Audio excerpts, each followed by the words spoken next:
security.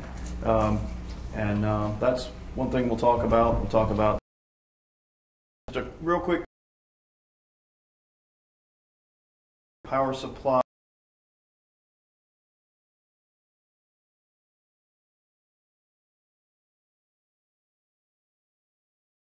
You can't trust that, so you don't.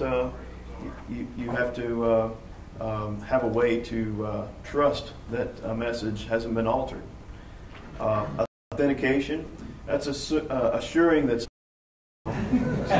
you spamming people, whatever. You don't want your device to be used to be about counterfeiting. You're making a roll of paper towels, and you think that roll of paper towels is extremely unique, and your revenue stream is attached to that.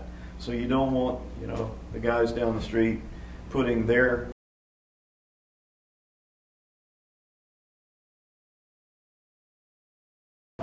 secure software upgrades. Well, how about something a little simpler to start, like a SHA-256? SHA-1, don't use that one. Yeah, that one's easy to break. So message digest, no, for the most part. So a hash function takes some random length block of data. It doesn't matter if it's 1 kilobyte, 1 byte, or 1 megabyte. The hash function is going to give you the same output size. Not the same output, but the same sized output. So this is like a little fingerprint. You can take my fingerprint and you can say, yeah, that came from me. But you can't take that fingerprint and recreate me. Right? You can't be me by having my fingerprint. Maybe you can get in the building where a fingerprint scanner, but you can't be me. And that's the idea of the hash. It's something that proves that it came from this piece of data, but it can't be worked backwards to recreate the data. So by that sense, it's very powerful. So if we want to authenticate using a hash, we create something called a message authentication code or a message integrity code. Some people call it a tag. We don't know why it's called a tag, but that's one of the names for it. So you put the message into this SHA-256 function. You see the key there. The key is important because that's going to be a unique key in many cases. So what you get out the other side is this message authentication code. So how does that help?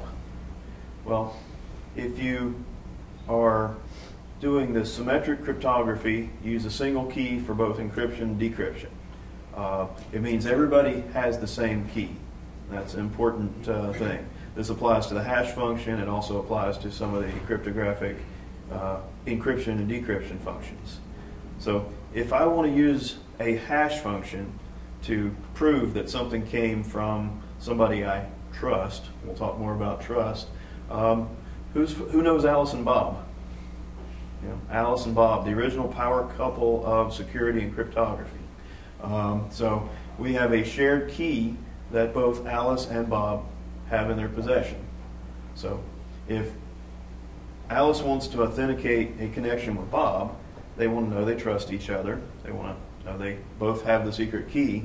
So here's the very important thing. Alice generates a random challenge. You don't use the same one every time. You create a random number. And what you're going to do, run that random number through this crypto hash function using the shared key. Bob will receive this random number and do exactly the same thing. So now Bob will take their output, called the digest or the message authentication code, send it back to Alice.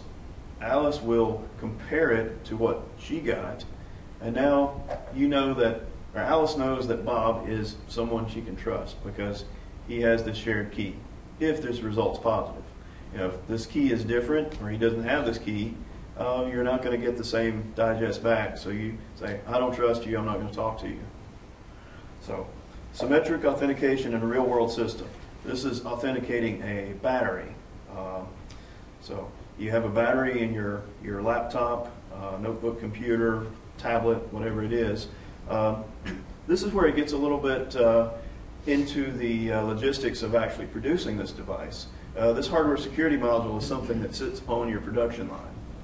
So it's going to manage this parent key, and it's going to put it into the notebook computer. You're also going to take a hash of that parent key and a unique serial number out of this battery over here that has a crypto element in it. We'll talk about that. That's what we make, or as actual hard products. And you hash that unique serial number with the parent key, and now you have a unique derived key over here in the battery. This key is different for every battery that comes off the production line. So now, when you take this battery into the field, you're going to take the unique serial number, send it back to the host, saying, you know, I'm a battery, you know, I want you to charge me. So the notebook computer would run the hash on it.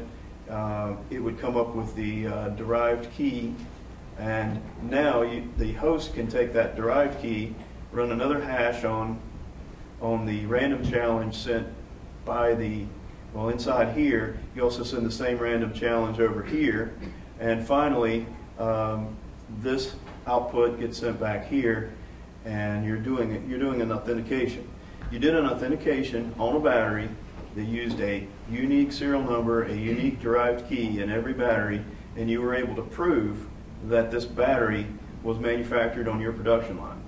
Now, that's the power of using this symmetric crypto algorithm with the random challenge.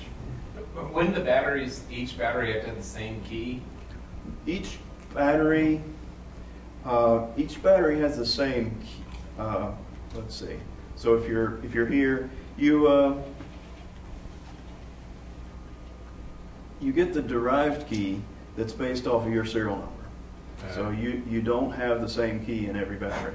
And that's very powerful when it comes to security, because that means if an attacker happens to break into one of your batteries, they don't have the key that'll get them, you know, carte blanche to produce batteries. So that's a good thing. I like a good idea to protect that key further inside a security chip, but you can now authenticate the battery, and you never see the same random challenge, and every battery is going to be different. So that was a little quick exercise in authenticating a battery. I realize that was quick. Okay. So the authentication is done manually? Someone's taking a photograph of the serial number or something for an automated process? Or that really gets into the infrastructure of things. Maybe you have your serial number barcoded, and you got a barcode reader, and that output goes into the high security module when it's generating that unique derived key. So. But what happens if the battery dies and you throw it away? Well, that's a good question. No, if somebody finds that battery in the dumpster, do they really have anything? Does that give them any ability to go produce your battery? Yeah, and I would say not. Yeah. So the battery's got this unique identifier in it, and wouldn't I just copy that unique identifier to 1,000 batteries, and they would all authenticate, right? Because they're all derived from the same master key. So isn't that a concern? Let's see. So if you protect that unique identity, no. Protecting it inside a crypto element would be, I think, the right way to do that. And using the crypto element with another shared key would make that secure.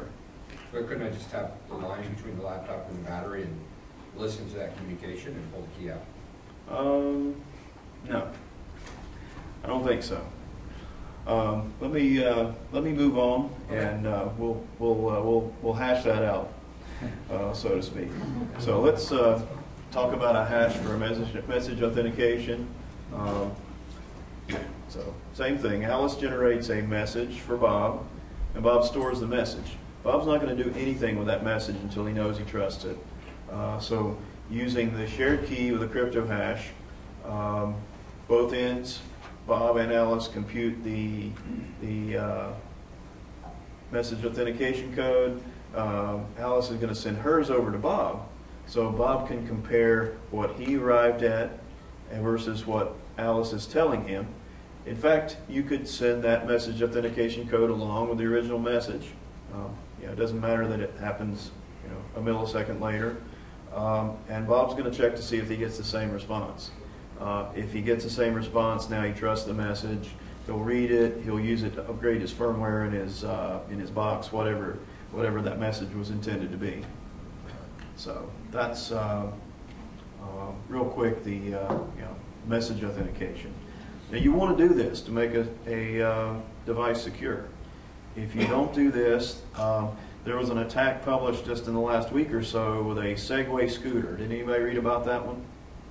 They found this vulnerability in a Segway, some kind of a mini XL Segway scooter. I think it was more of a kid's version of a Segway. But anyway, what they determined is that you can take control of this unit by its Bluetooth connection, and you can upgrade its firmware to anything you like, because it had no signing, no authentication of the firmware image whatsoever. So now if you want to play around with a kid next door who's riding this thing around, and you want to put it in, you know, full throttle and run him out in the street and get him run over by a bus, well, in theory that can happen. Segway released a firmware update to fix it, which we all know that these firmware updates, they're band-aids. You know, unless you have something in the system you can trust and use to validate a signed firmware image, then you're just buying a little bit more time. So this is an interesting little trick if you want to do symmetric cryptography like AES, and you want to generate session keys very quickly, very efficiently, and very securely. You can use a hash to do that. And using a hash inside one of these crypto chips is the way to do it. So now we see Alice and Bob both have the same shared key. Alice is going to send Bob a random number, and we'll talk about random number generators because they're extremely important. So both parties will take that random challenge, put it through the crypto hash function using the shared key, and what they arrive at here is this derived key. Now, this equals that. Same thing. They got the same result. All they exchanged across their connected link was a random number. Means nothing to anybody. But inside their unique systems, using the crypto hash, they're able to come up with a derived key. Now you have a key. You can use that for your cipher function, your AES, or your triple DES, or your skipjack, or whatever you decided to use for this encrypted link. So this is a really good way for Alice and Bob to come up with a key in order to talk without exchanging anything that would give away their secret. Public key cryptography. I'm going to shift gears here a little bit. This is the heart and soul of the secure internet, from TLS, HTTPS, and you know, being able to it's a public-private key. It's the root of the chain of trust. So public key cryptography uses two mathematically related keys. Now this is where we're talking about RSA is one example of a public key algorithm. Elliptic curves is another example of a public key algorithm. We're more inclined with elliptic curves on our side because that's what our device supports, but also you get better security with much smaller key sizes. So you use two mathematically related keys, and imagine it like this. You have two keys. One can lock the box, but it can't unlock the box. The other key can unlock that box, but it can't lock it. So these two keys are different functions, but you know, they're related, but you got to have both keys in the whole system. So if I want to distribute a key, well, we said there's a public key, right? That means I can send it to anybody. I don't care if you have my public key. You don't have my private key. So you better keep the private key extremely private, very private, inside, you know, in a fence with dogs around it, maybe somebody with a gun, or maybe better yet, a small, very secure crypto device on your board, or at least something that has tamper detection, you know, battery-backed RAM that's going to go away if you tamper with it, those kind of things. That's what point-of-sale terminals do. That's what you know, secure devices really do. They protect that private key at all costs.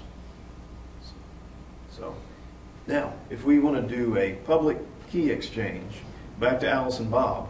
Alice and Bob want to talk. We already attest that Alice and Bob already know and trust each other in this situation. So Alice receives a copy of Bob's public key, and she knows you can trust it. So Bob has his public and private key. Now Alice has Bob's public key. And what happens next is we're going to do an authentication. Alice wants to authenticate that she's connected to Bob, nobody else. So Alice and Bob will, they trust each other, have their own public and private keys. And this is very important about public key or asymmetric cryptography. Everything has its own unique private key. You don't put the same private key in multiple devices. I mean, you could, it's not a good idea. So what Bob's going to do is he's going to use his private key to sign Alice's random challenge and send that digital signature back to Alice. Alice is going to run a verify operation using Bob's public key.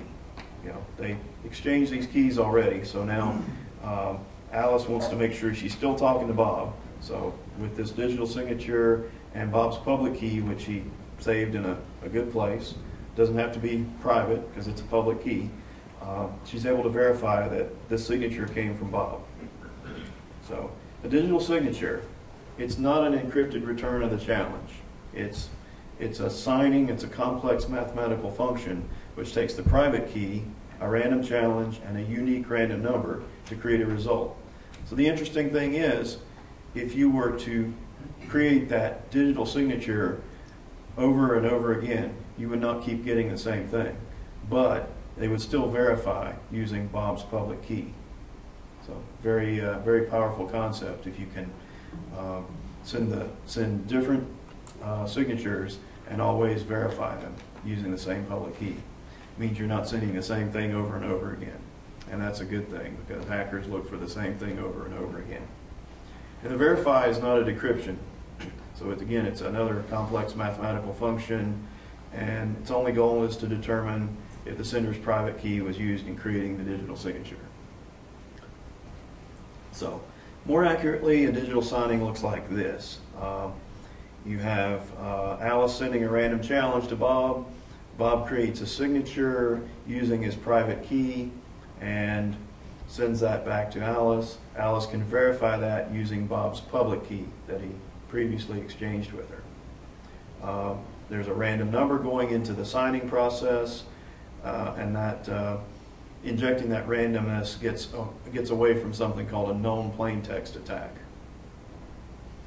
So, what is a chain of trust? Well, it gets more abstract, and if you think about who do you trust in the world, you have to establish something. So now we consider that Alice knows Bob. Alice and Bob, I don't know if they're married, they're brother and sister, but they know each other. They've been talking for a long time. So now, if I want to send a message to you, but there's a stranger in between, how can you trust that message came from me? So we often use signatures or certificates to assure trust. And there's usually a trust anchor. Well, there's always a trust anchor, and many times it's one of these companies here that you see. Symantec, GoDaddy, DigiCert, Komodo. These are familiar names to some of us. We deal with their products, we deal with their websites. But these are the root certificate authorities that are used to verify, validate the entire chain of trust. So if you create a TLS connection to a node on the internet, you're going to do an HTTP to your bank, you want it to be HTTPS. That means it's using a TLS connection and it's secure. And that means that the chain of trust that you just verified verifies back to one of these root guys. Usually it's one of these. You can actually be your own root certificate authority. And if anybody's interested in that, I've got stories to tell, and we can have a great conversation about that. So here's the scenario. Bob's mom wants to send a message to Bob, and Bob's mom sees Alice. So Alice goes and gets the message from Bob's mom. Alice says, well, what if Bob doesn't know me? How will he know the messages from you? Bob's mom says, no problem, give him the certificate. In reality, the certificate in this case is probably some little known fact about Bob, right? Mom knows that in 1973 he fell and broke his leg or something. Okay, so now Alice has that piece of information that only came from Bob's mom.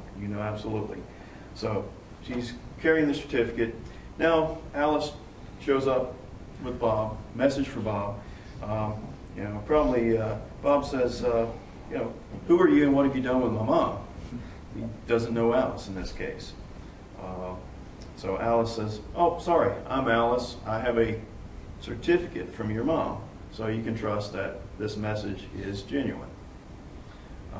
The same kind of thing works when you're sending information, across the network, wherever you're sending it.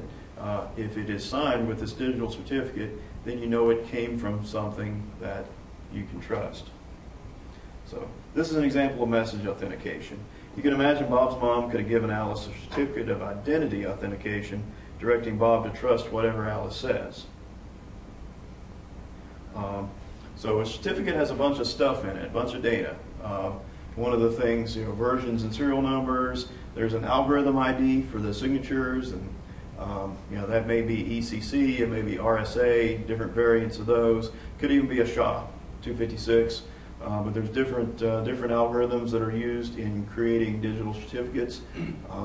There's the issue where a certificate has a validity period. So when somebody issues you a certificate, it's not good forever typically. It has an expiration date on it. And you can't just go in and change the date on it, because that means the signature would change. And it's no longer going to be valid. So don't try to edit your certificates and get more life out of them, because you can't reverse the crypto algorithm that was used to sign them and create a valid signature down here. So there's a lot of stuff in there. Now what we do at Microchip with the crypto chip that kind of makes us special is that we put certificates inside the device for you. So if you were producing 10,000 of something that you want to connect securely to the internet, you don't want to be handling these certificates on your production floor. That gets ugly. You got security measures, you got to trust your employees, you got to trust your manufacturing location. What if putting the certificate in your product was as easy as soldering the part on board? And that's what we do. We make a part, we program in a certificate, and we even sign the certificate using your signer. So now you have a valid certificate in the part that allows your device to connect to the cloud or whatever it's going to connect to. All right, question? Doesn't seem all that practical to put a certificate in hardware, because there's naturally an expiry on a certificate, and also if somebody invalidates or loses the private key, what you do is you expire all the certificates by the certificate authority. Right. So I'm wondering why you put your certificates in hardware. Certificate is naturally something that could be public. Anybody can look at it. If you don't have the private keys, you can't do anything with it. It doesn't seem like you would want to put that in hardware. Okay, good questions. One thing you want to do is protect that device's private key. Protecting that in hardware is, no question. Absolutely. That's a good practice. Well, the certificate is public. The certificate is more or less all public information, and what we allow you to do is, by the configuration of the device, we can do a secure update. So if you have a certificate that's good for the next 18 months, 17 months from now, you can do a secure update.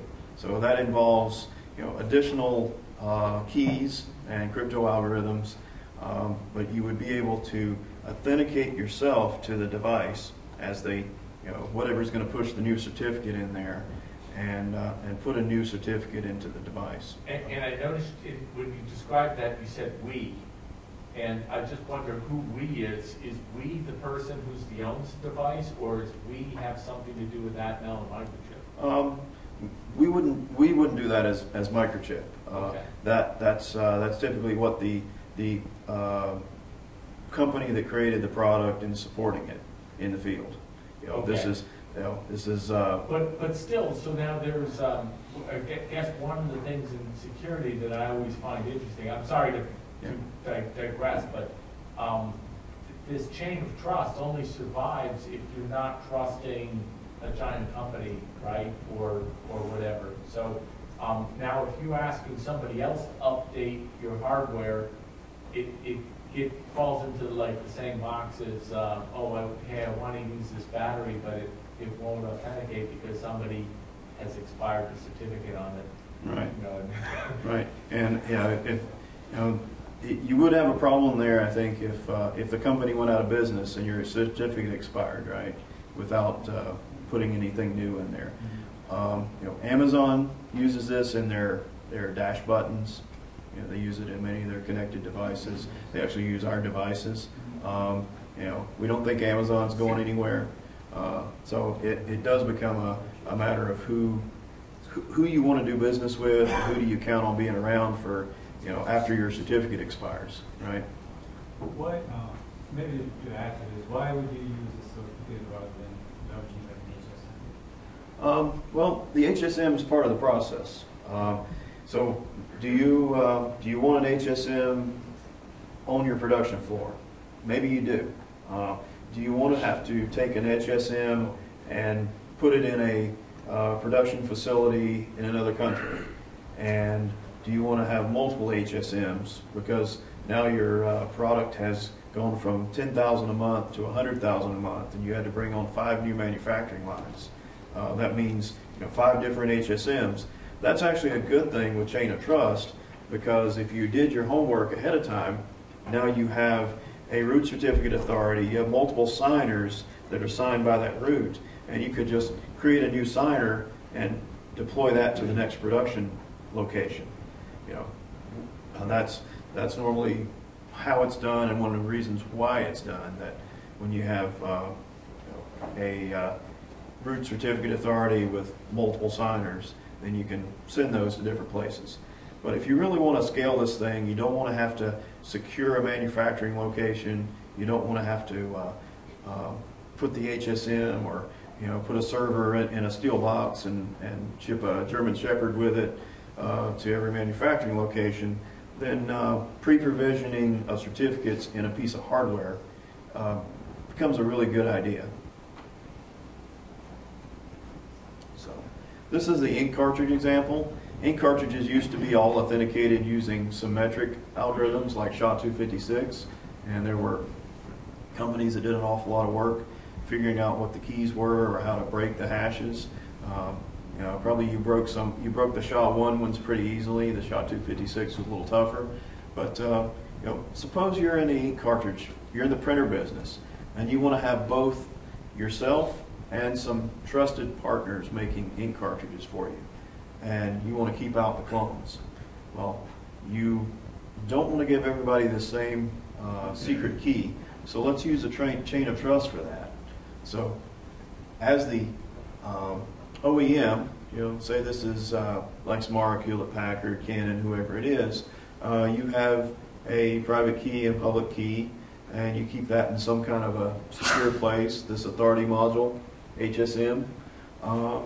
Then if you want to have both a licensed supplier and yourself creating ink cartridges for your printer, you're going to issue an OEM certificate to the licensed supplier. By the way, that note was very important that everything has its own private key. Even an ink cartridge would have a unique private key in this situation.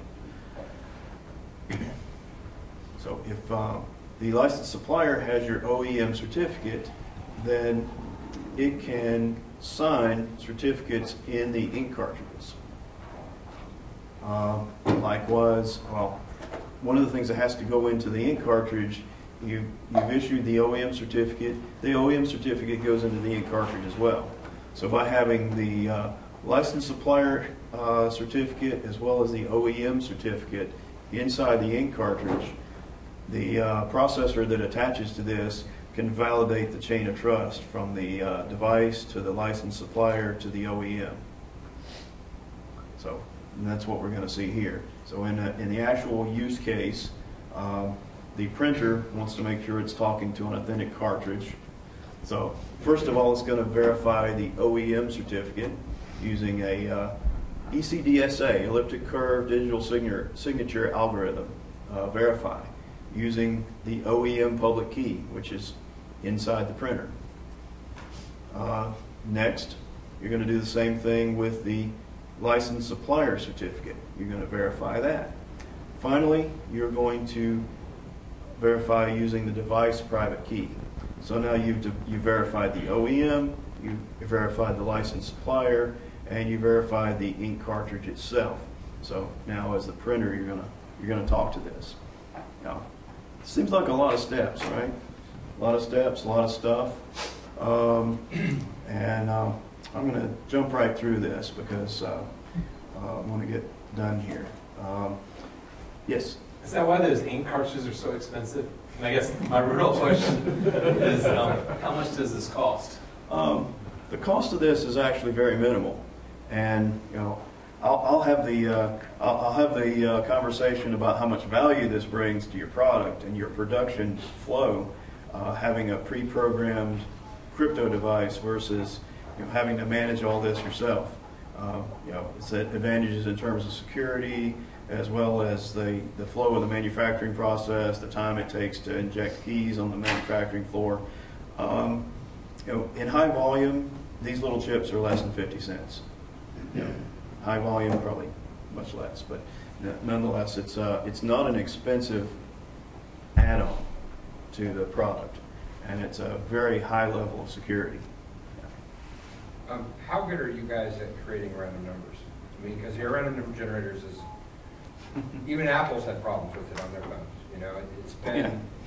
Yeah. Well, I'll talk about that for sure. Let's jump through this real quick.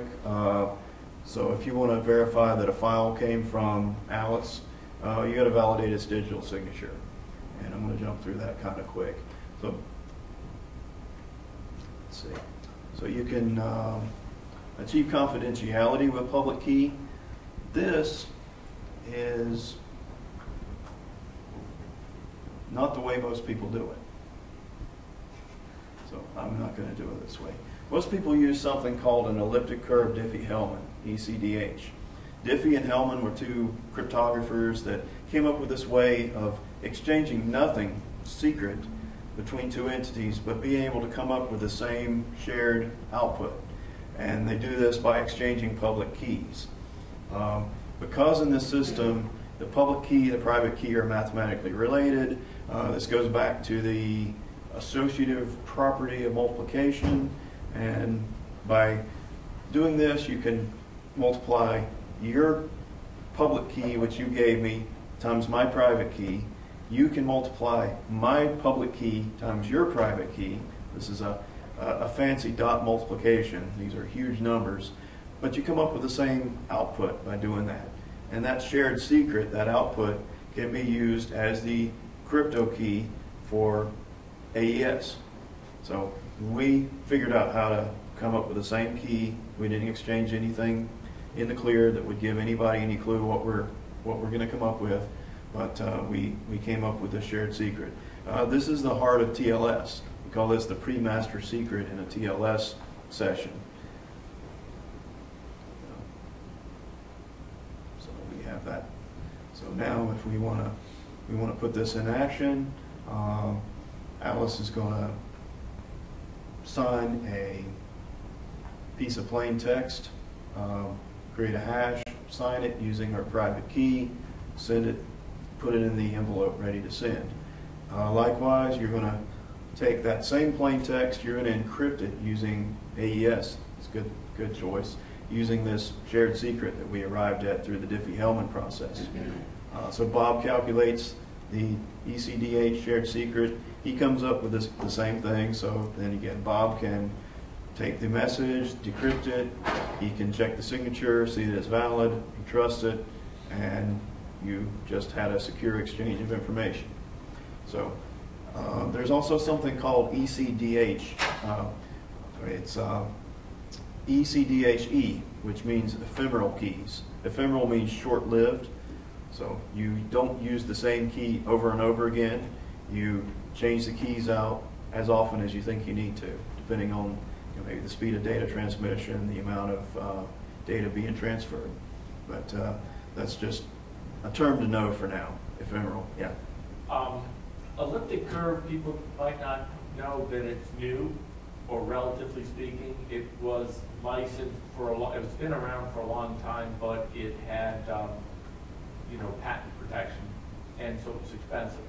And I think the patent has expired, and now everybody's using it. You're talking about elliptic curves. Yeah, elliptic curves. Yeah. So now we find it more commonly in devices. But one of the questions in elliptic curve technology is that it uses a lot less bits, because they think mathematically, although it hasn't been proven, that the elliptic curve is actually much stronger than a standard Diffie-Hellman, which is modular arithmetic and regular exponentiation, and a to the b, with a good, exponent. So the question I have is, if everybody's building hardware that's supposed to be around for 10 years, if somebody finds out that the small number of bits that they're using, smaller number of bits that you're using an elliptic curve is a problem, do people have to change out all their hardware? Maybe. Okay. That's and has MICROCHIP gone more with elliptic curve technology than standard Diffie-Hellman and RSA technology? Yeah, definitely more with the elliptic curve. As far as Diffie-Hellman goes, it's ECDH, ECDHE. Using a 256-bit elliptic curve, I'm sure there are people working on this right now, proving it over and over again that a 256-bit elliptic curve key is what is it, equivalent to about the 3K bit RSA. Would you argue differently? Maybe the 2K bit RSA? Well, no, I won't argue any because I don't know. Yeah. But I think people making statements like that are giving other people who've got a lot of experience with RSA a little security blanket that may not exist. Mathematics is a tough world. Yeah. And it's just like physics or anything else. When we find something new that we didn't know, right, some of these tough problems become easy. Yeah. Well, what's the next thing coming?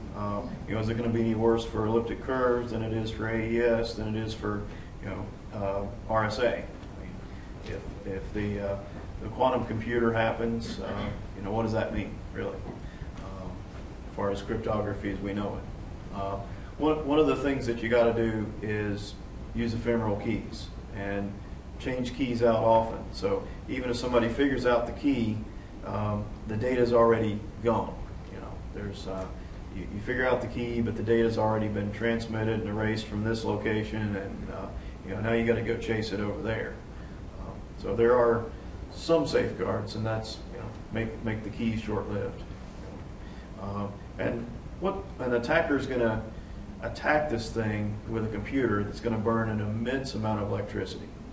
The guys who are mining bitcoins using these hardware boxes, or they're running these applications on their PCs, you're chewing up way more electricity than you're achieving in Bitcoin, typically. Yeah. So one of the things that we heard is that without the ephemeral nature to the Diffie-Hellman, that NSA has pre-broken a lot of session keys, and that a lot of major companies were keeping around their session keys for way too long, and that NSA has a giant, think of a city of computers solving these crypto problems, and they broke them, and then they're good for like a year because the companies keep using them. So the E part of that is really important in the algorithm. It's really keep it important, around for yeah, only a short period of time, and then get more randomness and regenerate everything. Yeah, I agree completely with that. So everything is destroyed after you use it, and you authenticate before you enter into the Diffie-Hellman arrangement. So let's jump here. So Also, using a key derivation function is a good idea. It further randomizes the shared secret. So you don't just take the straight output of the Diffie-Hellman and use it. You run it through some function that you both know about. And those are commonly used in things like TLS. And a random number, our good friend the random number, can be shared to hash the shared secret. So there again, you're taking the shared secret, you're sending a random number to the other party. They're using that random number to further, run the hash on the shared secret before using it for any kind of streaming encryption or decryption. So let's see.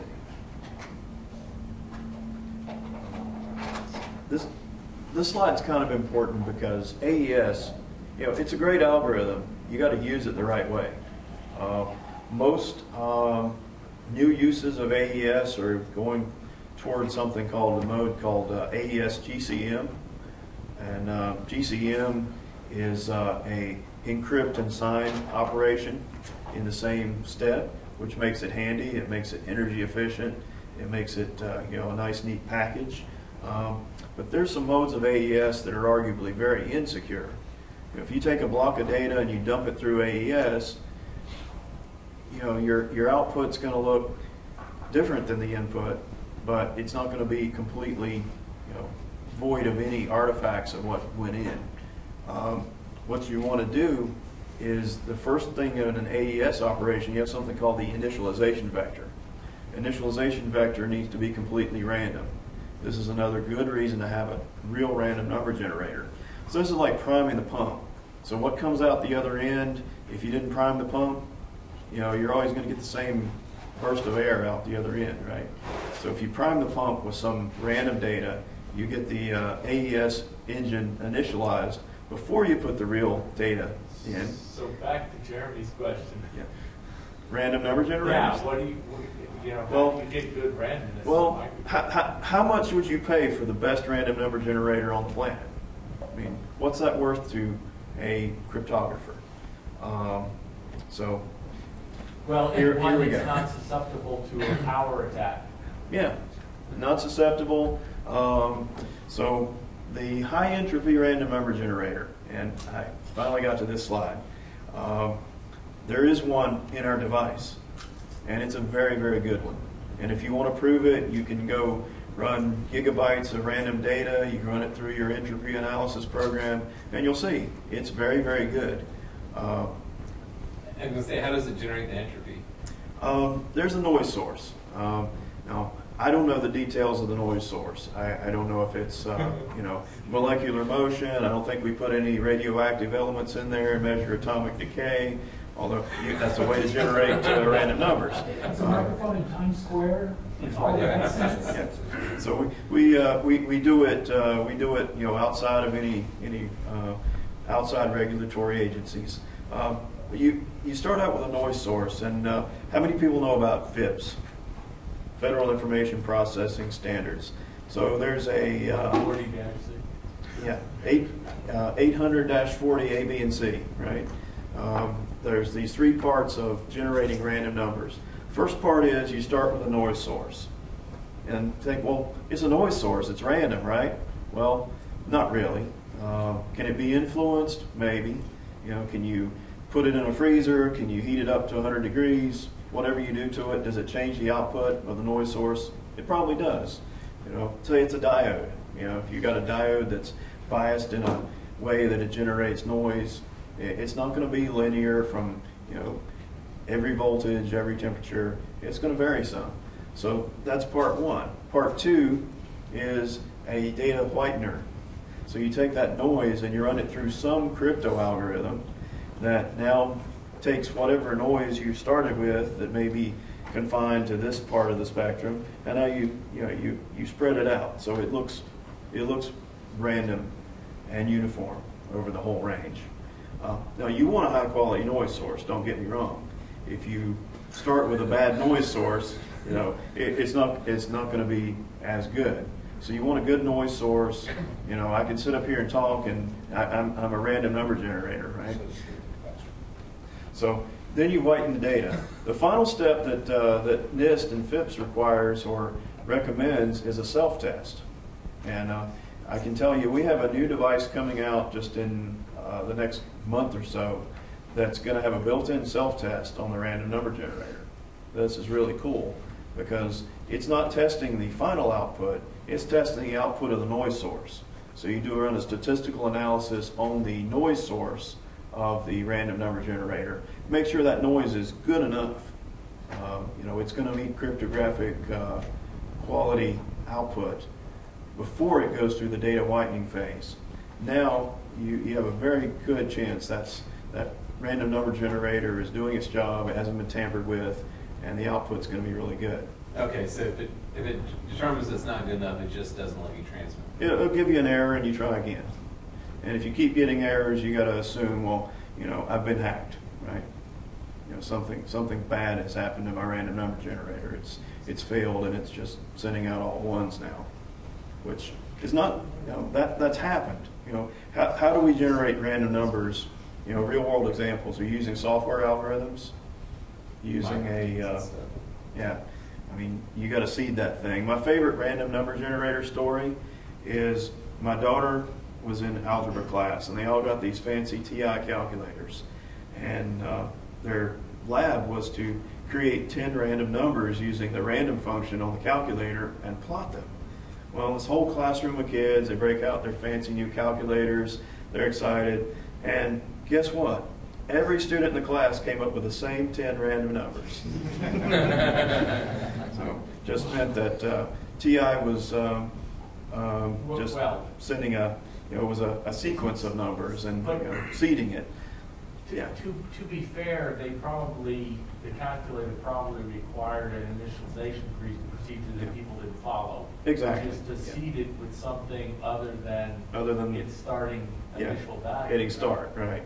So yeah, any kid that had played around with the random function probably would have come up with a completely different stuff, and none of them did, because prior to that moment, none of them really knew what a random number was. The random number algorithm in every language that every programmer uses, by the way, if you're trying to do this, will require a seed value that you either supply it or you'll start getting the same random sequence. Yeah. So this is the way to prevent that. Use the hardware random number generator. I've got customers who, you know, reside around the Washington Beltway, who do various things, and they look at this and say, that's great, I need a random number generator. I don't need any of that other stuff. I just need a really good random number generator. And they'd probably be willing to pay $5 for it, but, you know, our part costs less than that, so we're losing out. But anyway, yes? Do you have parts that generate unique goods? That generate what? Unique goods? Oh, like an ID. Globally unique is Microsoft's term for UUID. Yeah. Certainly you could, our devices come programmed with a 72-bit unique serial number, so it's unique in the world as far as our devices go. You can put your own ID in there, and of course you have the random number generator, which you could, you know, feasibly take that 72-bit ID, unique ID, and hash it with a 256-bit random number, and come up with something, you know, totally unique that way. So. But the hash doesn't guarantee uniqueness, Hey, right? you probably don't want to hash it because it might turn into something that somebody else has already used. Oh, yeah, it could. Yeah, there's actually a methodology. Some of the bits have to be set certain, depending on the version of the GUID and stuff like that. There's some algorithms and stuff. I was just curious. Okay. If it's a function that you guys provide on the chip. What's the cryptographic functions behind that, or is it simply you have this ID and it's yours forever? Well, Is we would there use it something for that light. isn't going to ever have a collision? Okay. So a good use of it is, instead of, like in a database, you'd have a unique ID.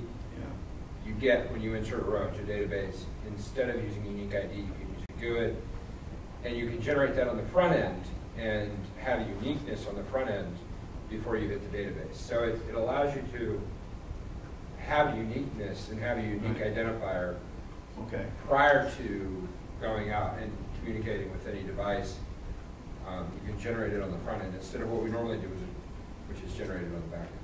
So Okay. it's just, Yeah. I mean, microchips can't, microcontrollers can't generate it. I mean, it's impossible for them. They just don't have the oomph to do it.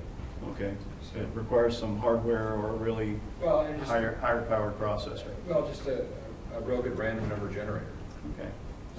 So yeah, you got could that here. guarantee that no other microcontroller made the same number, could make the same number, Yeah. then you would know Well, that. 256 bits of randomness, yeah. So here's another point for real security. It's really a bad idea to put your keys in your firmware or software. I asked a software engineer the other day, I said, do you personally want to be responsible for the line of code that says, my company's secret key, pound define my company's secret key, and then it's this. Do you want that on your computer? Probably not. What if it goes missing? Well, how many? You were the only person who had that code on your computer. It must have been you. You want to keep your keys protected in a secure environment and strong cryptographic methodology and a robust chain of trust. And we talked about RSA strength. My slide here says the 256-bit ECC is equivalent to the 3072-bit RSA key. And hardware is always faster. So, yeah. I realize among the beginners, I'm probably the most beginning. I want to go back to what you said earlier about a secure environment. Begs the question, what is a secure environment? Obviously not here. Well, yeah, I'll show you the chip is a secure environment, and the reason why we'll get to in a moment. I think this will become clearer. Hardware is faster, so if you're doing something on a Cortex M0 microcontroller, 48 megahertz, some of these ECDSA signature things take seconds to complete. Do you want to sit there and run your processor in active mode, full bore, 48 megahertz for 3, 4, 5 seconds to validate a signature every time you want to make sure that this message is authentic? It's probably not a good thing to do, especially if your unit's battery powered. It's going to eat up a lot of battery doing that. So putting the little chip in charge that has the hardware algorithms means these things run in milliseconds, very, very fast. So here's why the secure environment. If you look at a typical chip, it looks something like this. You look at it under a microscope, and there's circuits here. You can see little traces. There's test points. There's all kind of stuff here. And there are microprobers, which kind of looks like a microscope base with little needles that you can point and make contact with these things. And you can buy those for $1,000 on eBay. And you can orchestrate your own microprobe attack on somebody's microcontroller. There's plenty of instructions on the internet on how to use nitric acid and all these other nasty things to eat away the plastic coating so you can get down to the die level, and then you can start to attack this thing. Well, if you want to talk about the microchip crypto chip that we've been talking about, what's inside it, it looks something like this. This looks like a serpentine layer. Think of it as like the alarm loop in your house. You got normally closed and normally open things. Some of them, if you break the wire, it's going to set off the alarm. Sometimes if you short the wire, it's going to set off the alarm. Well, that's kind of what this is all about. This serpentine layer is such that if you try to probe it, you're going to either break it or short it, and it's going to cause the chip not to work. And so you're not going to gain access to anything. And this is top and bottom, so you can't go in from the bottom. Top, both sides of the chip are fully protected with this layer. And there's not a lot of test points. In fact, there's only four pins on the device, 4 leads on the die. Comes in an 8-pin package, but there's only four leads on the device. So very limited attack surface if you were trying to get into this device. Some of the things we do that are, I think, very clever. We internally encrypt the memories.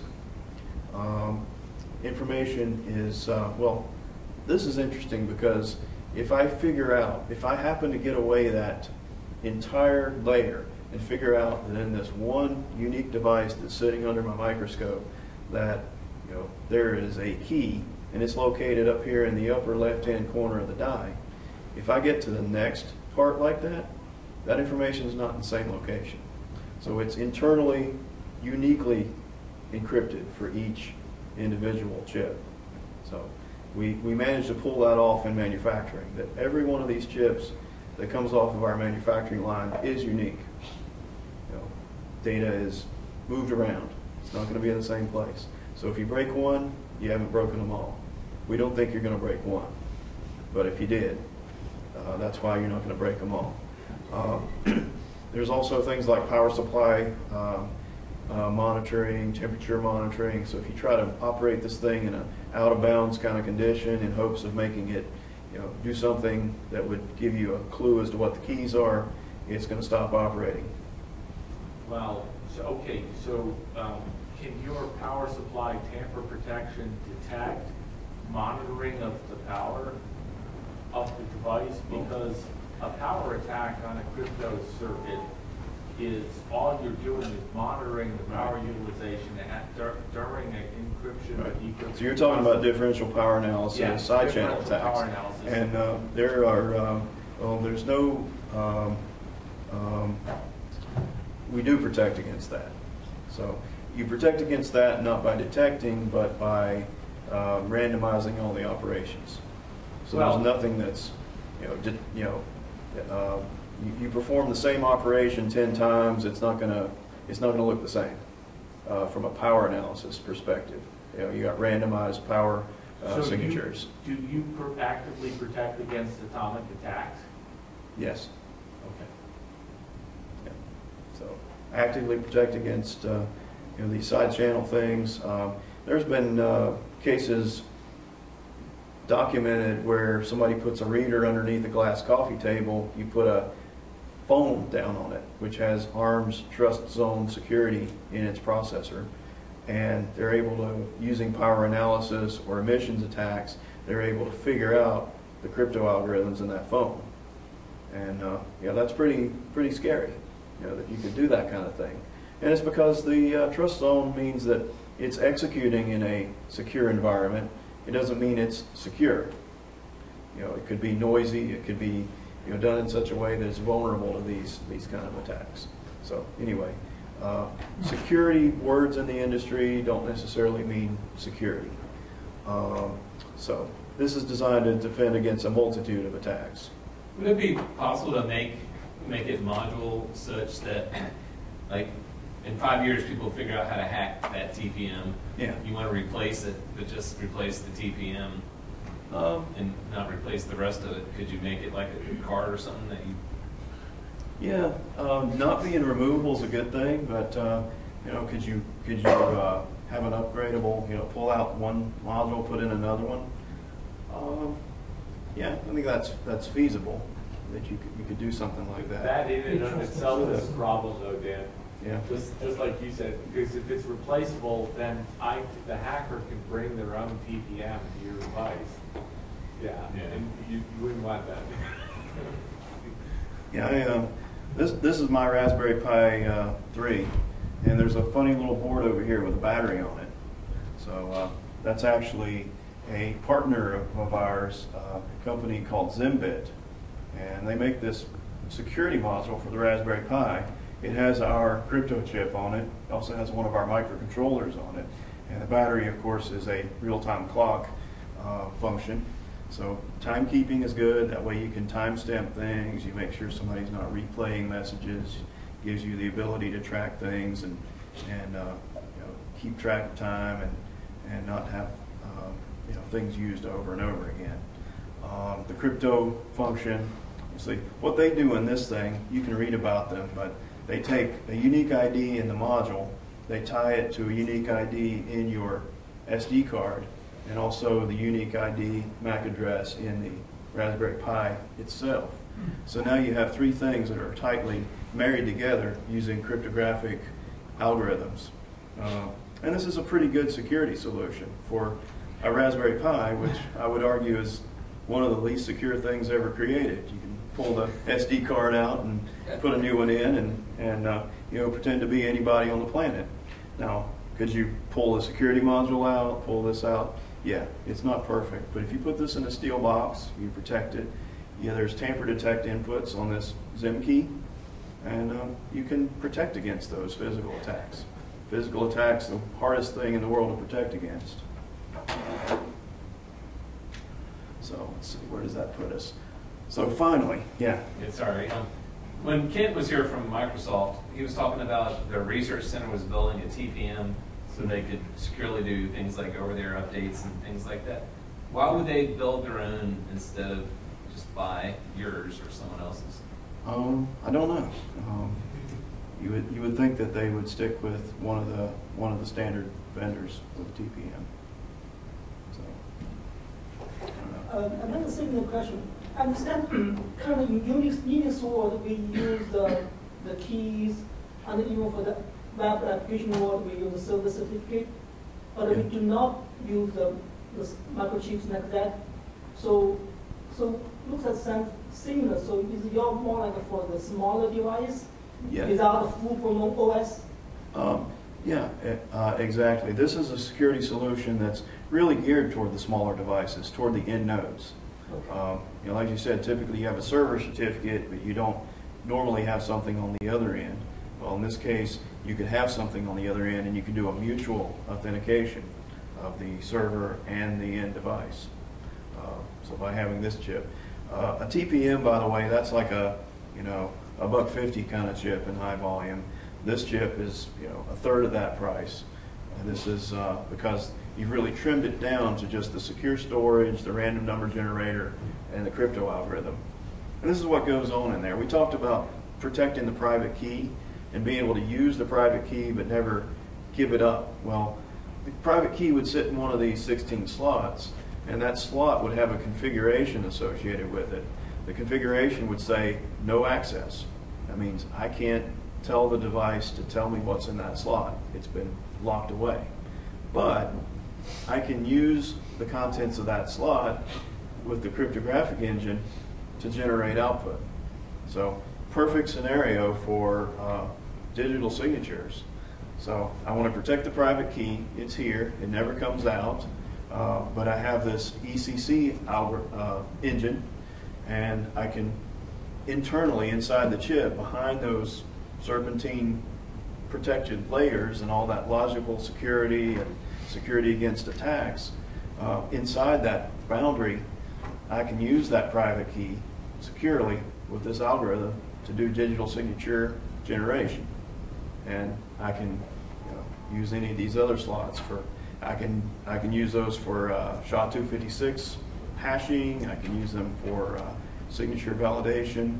I can create message authentication codes, all without ever having those keys leave the device. And that's what makes this thing really secure. And this is a true security solution. ZIP keys retail price is $43.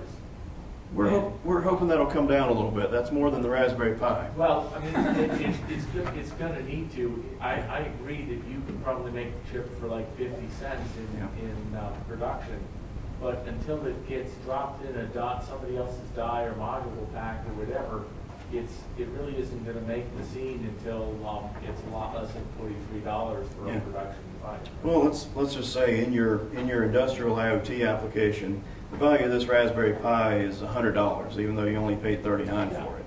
It's a computing platform. Yeah. And now you've added security to it, so now it's worth $200, and you only added $44 to what's in the box. I mean, that's kind of the way I look at it. That it's a high value item for some applications, and if you have that, you'll be able to buy these ZIM keys through the normal Raspberry Pi channels. So do you know about, and has anybody asked you about Tang and Cletus and doing security not through hardware but the surrounding environment, having services that will do cryptographic functions, and then you use a N of M secrets that you get from your surrounding community to tell you you're in a secure environment and you're operating correctly? there's two ways of going this. One way is to try to lock your hardware down, and then see what you have to do is take your Raspberry Pi and your ZIM key and put it in a block of plastic, right? Because, yeah, that's a whole another discussion, I think. Okay. So, but you know, why could you not use some of the things you're talking about with the hardware element and come I up with think you can. I very, think when you get a good very mix, good solution. and if ZIM key is in $43, then you know. Yeah. Definitely. Well, ZimKey is brand new. They're ramping. They're streamlining their processes. You know, I think you know, if I had my guess, the price definitely won't go up. So anyway, so we have basically 3 devices in this family. One uses an elliptic curve, but it also has the SHA algorithm. There's a more basic device that's just the SHA, so it's a symmetric key-only device. And then there's this kind of an outlier that has an AES. And where this is really cool is if you have a board that already has up to a 32K bit serial E squared on it, and you want to replace that with something that actually has some authentication capability, we can drop this part in. You don't have to change your board. Nice if you want to, you know, somehow scramble your firmware or make it so that your motor drive won't run unless it sees this chip. So that way somebody can't clone your product easily.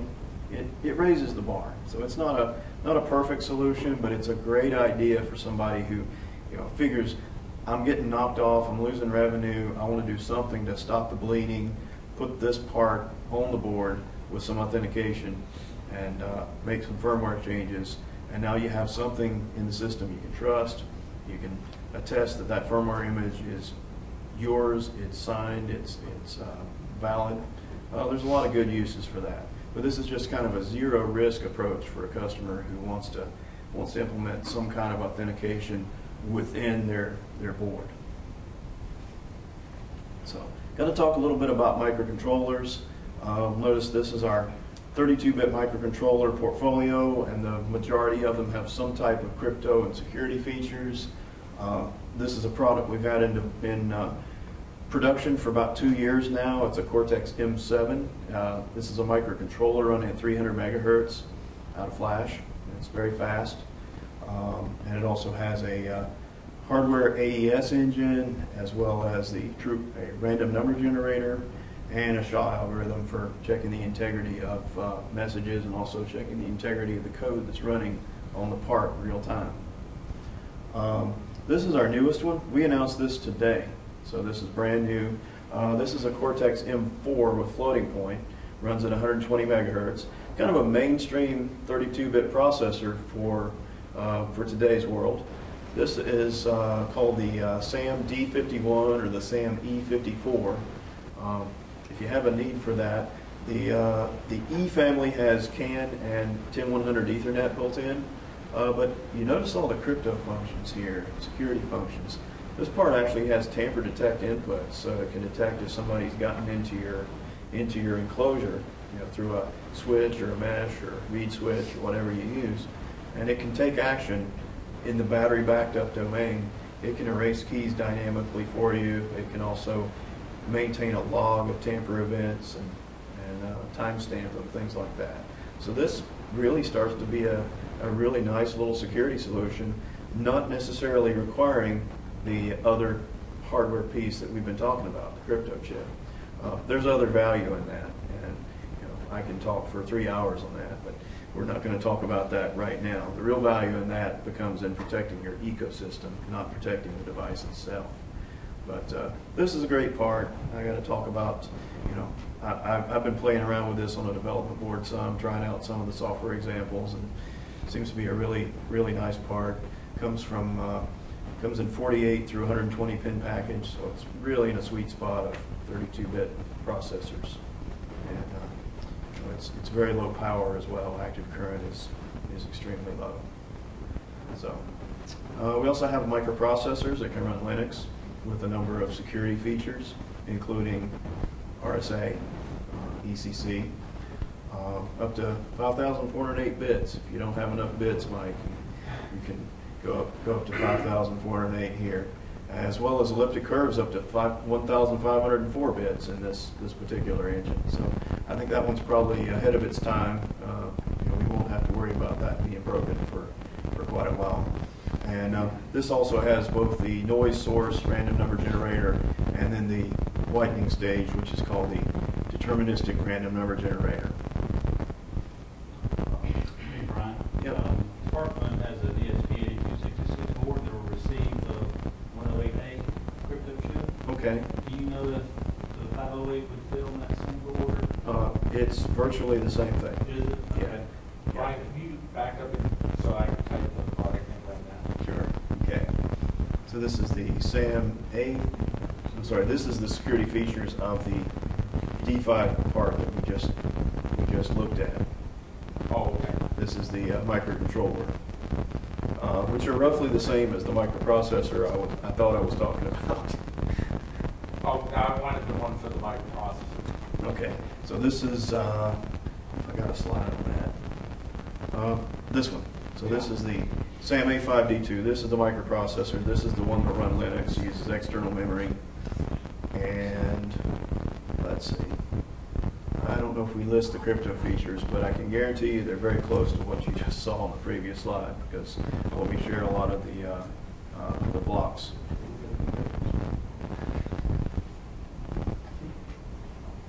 And this is an interesting part. This is a cryptographic controller, kind of came out of the computing market, and this has some, the one thing that's very unique about this is it supports the EC25519 algorithm. Mike, you know what that is? ED25519 is the algorithm that Apple has specified for authenticating to the HomeKit network. If you want to develop a HomeKit product, you have to support this algorithm. It can take seconds to run in software. It's going to do it in hardware. So that's a real plus there. If you know somebody who's developing HomeKit, let's talk about it. And there's okay. Looks like I'm going backwards. Thanks. And so I wanted to show this video real quick. I don't know if this is another partner of ours. Now we talked about all kinds of algorithms here. We talked about a whole lot of complicated stuff, and there are companies, and that would challenge you to say this is a good solution for your end product. But also, there's a lot of ideas for people to develop. Hi, I'm Zizi, and I'm a senior software engineer at Affero. Here at Affero, we've built a secure end-to-end platform with integrated hardware, software, and cloud services for any level of IoT product. Making development risk-free and painless is a core feature of our platform, and I'm here today to show you how to get even the simplest products connected to the internet. Here I have a run-of-the-mill mousetrap made by Decon. You can get it at any hardware store, and it'll set you back a whopping $5. It's totally mechanical, it has no electronics, and it's not the first thing you think about when you say smart device. So let's get started. First, download the Affero app to your mobile phone. Sign up for an account,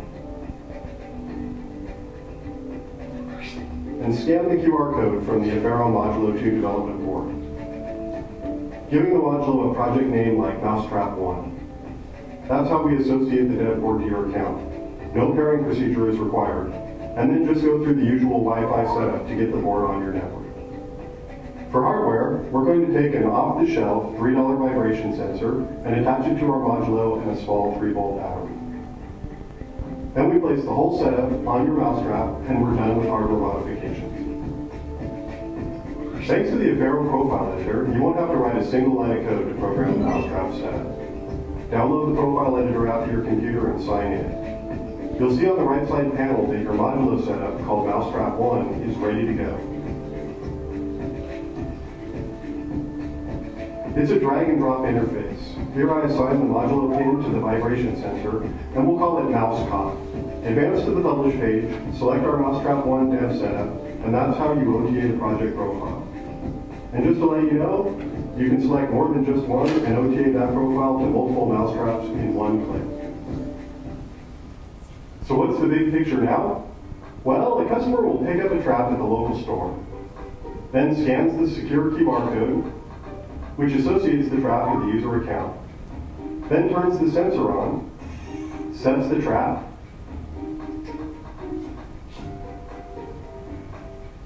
Junior goes for the gold and triggers the trap. The sensor is triggered, and Modulo sends a 128-bit AES encrypted message to your Wi-Fi base station, which reaches the secure Affero cloud, which then sends a push notification to the Affero app on your phone. Okay, so here it goes in real time. Here's the profile editor, and I've just published this profile to the application on my mobile phone. Here's our constructed mousetrap with a modulo mounted on top of it. Now let's arm the trap and get it ready to go. Now let's spring the trap and see what happens. And within seconds, you know, you've got mouse.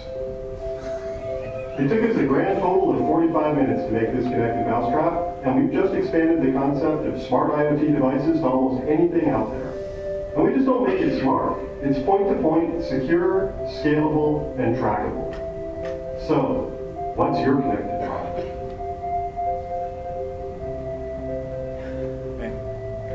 How's that QR code secure? Well, the QR code uniquely associates the phone with the device. And, you know, true, anybody can scan the QR code and associate with the device. We were to have to assume that you're not going to do that. Right?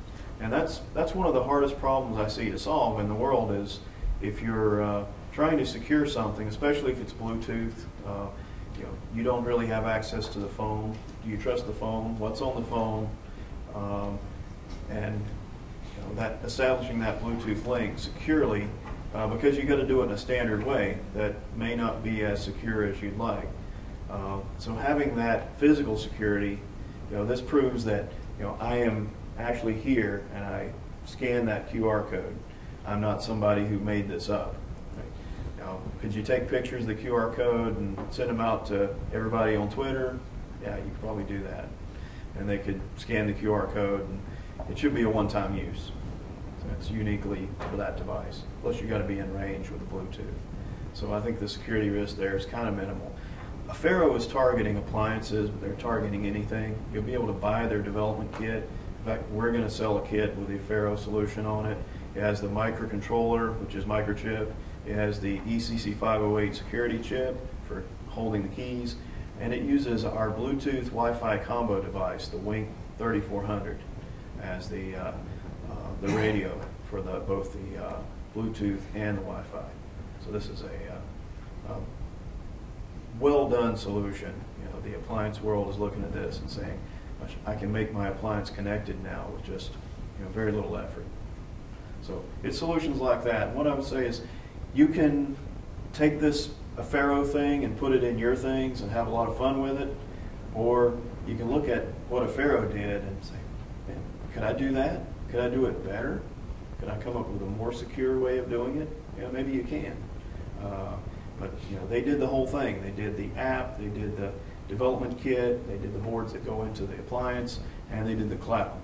So if you're in control of all those pieces, then it's nice to generate some revenue, and it's nice to have an end-to-end secure kind of solution. And I'm going to pretty much stop with that. So any questions before I, Does MICROCHIP sell intellectual property so that instead of buying your microcontrollers or microprocessors, I can buy your crypto and shove it into my module? Well, you can buy our chip. Yeah. So is that a no? Well, Depends on who you are. Oh, okay. Well, we do a lot of licensing business and things like memory with other companies, but as far as the crypto goes, you can get these algorithms. If you want to go get yourself some a SHA-256 block and an FPGA and an RTL code, you can do that. These are all public domain, freely available kind of algorithms. You know, the random number generator, that's probably pretty special. But as far as the crypto algorithms go, I would attest it's better to use publicly available crypto algorithms because people will prove that they're secure. You know, they're verifiably secure because there's a lot of test vectors out there. Okay. All right. Well, we'll talk about something else next time. Thank you guys for having us this evening. Awesome. Thank you, Brian. That was great. Learned a lot. We're going to raffle out the IoT starter kit from Feather.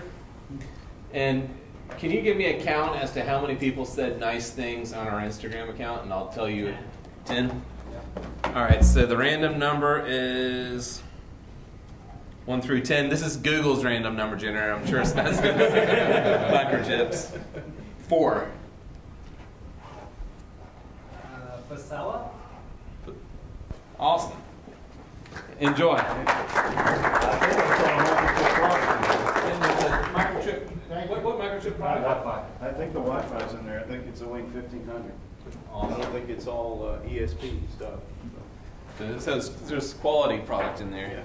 Yeah. Yeah, if you're looking for a higher quality alternative to ESP. And I want to thank Brian for coming from Raleigh. Thank you, Microchip.